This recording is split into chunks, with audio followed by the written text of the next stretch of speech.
Hello, fellow Udemy instructors. I'm Trevor Townsend, and I'm a member of the Udemy Instructor Forum. I've seen a lot of people asking questions back and forth about audio, video, production, and things like that, and I thought I would join in. Some people have asked me, what do I do? What computers do I use? What lights did I buy? What cameras have I got? What microphone do I use? Things like that. So I thought I would put together just a very quick and simple little video straight from the studio that I use to do that. First things first, my general basic philosophy is that I wanted to go from wanting to teach courses to actually shipping that course to Udemy, pressing the send button in as short a period of time as possible. But I ran into some challenges, and those really slowed me up. So I wanted to share some of the things that I've learned about that. The first thing that I would advise, the very first piece of advice that I could give you would be your attitude. Think about why you want to do this and let this motivate you. Let that idea motivate you as to why you want to be a Udemy instructor and why you want to create a course. I will now refer to my notes. So, audio. Probably can't stress this enough. I don't know if I'm using my production setup at the moment, but it's pretty good. Audio matters at least as much as video does. You won't always see me on the screen. There will be images and diagrams and words and text and things that are going to come and go from the screen, but you will always hear my voice explaining things. So audio becomes critically important. Echoes and background noise are spoilers. They're just spoilers. Video. Make it as simple as you want to make it.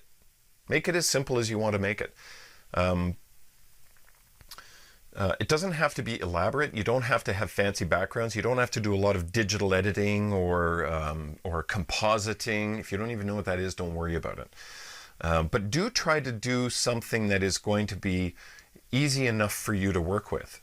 As simple as you want to make it. Mine's actually a little more complicated, and I'll get to that in a second. Bright is better. Bright is better. And here's what I mean.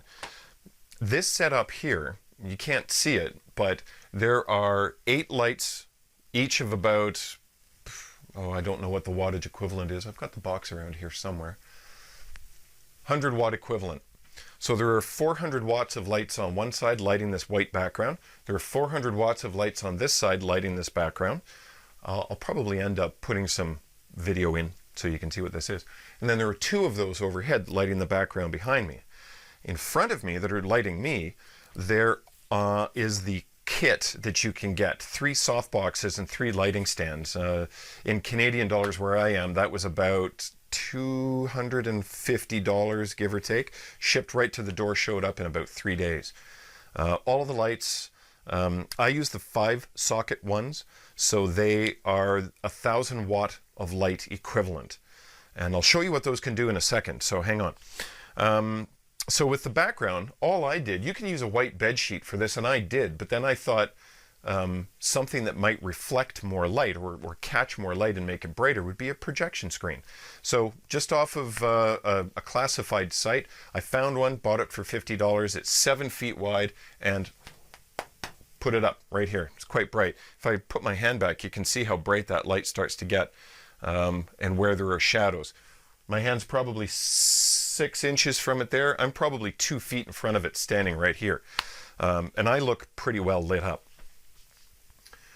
So that's that. Another thing that I got that helps to focus more light on it is something really very simple. The light was spilling off of the outside and not coming back onto the screen. So what I did was I created just a quick little hanging reflector.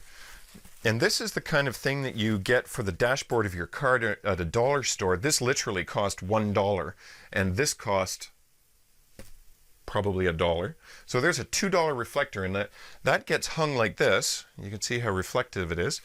And watch this side over here. This is going to get brighter as I put this back into its spot. There's another one on this side too. So that's what I've done with the lighting. It actually works really very well. I'll post some photos, I think, along with that. But anyway, on to the next point.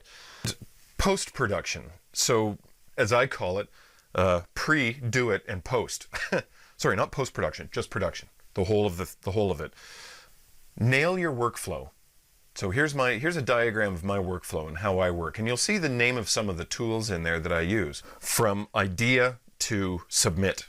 So from the moment you have an idea to do a course or a topic or a discussion or a category or something inside of your course, from that moment all the way through to the moment where you hit submit or send to put that video somewhere where other people can see it, that is your workflow, start to finish.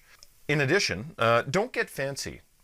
Don't get fancy. Do good enough until you get better. Do good enough until you get better. This took me probably a bunch of months of obsessing about various things to get this to a point that it's at now. And quite honestly, I wish I hadn't done that, because it set back my production schedule, it set back making money from the courses, it set back all kinds of things.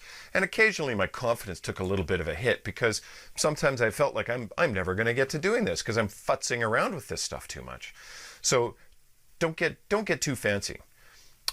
Just be good enough until you get better, and then just do better as you get better. And you'll see what I mean as things roll along. Ship it to where you can get feedback on how good your work is. How good is your production? So you can post it to your own YouTube channel and then post that link on a Facebook page and let your friends and family see what you've been doing. Now that's going to help a lot too. Probably the very last thing, it's kind of funny actually, is snacks. Snacks.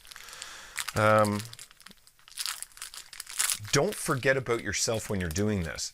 It's fairly, I think, dangerous to your overall efforts if, while you're trying to produce something creative that's coming out of your mind and it's going to be put in front of the world for the world's consideration, sometimes when you think about it in that way, it can seem to be an overwhelming task. Sometimes take a break, take a walk, watch a funny YouTube video, do something, take a break, have a snack. Coffee, always a good reward. So, hope you didn't mind me having a little snack there at the end. Those are hopefully some of the helpful things that you'll find helpful. I've learned these things as I've been rolling along, and I'm incorporating them into my course construction and course building. So if you have any comments, post them below. Good luck. Create fearlessly. See you in Udemy.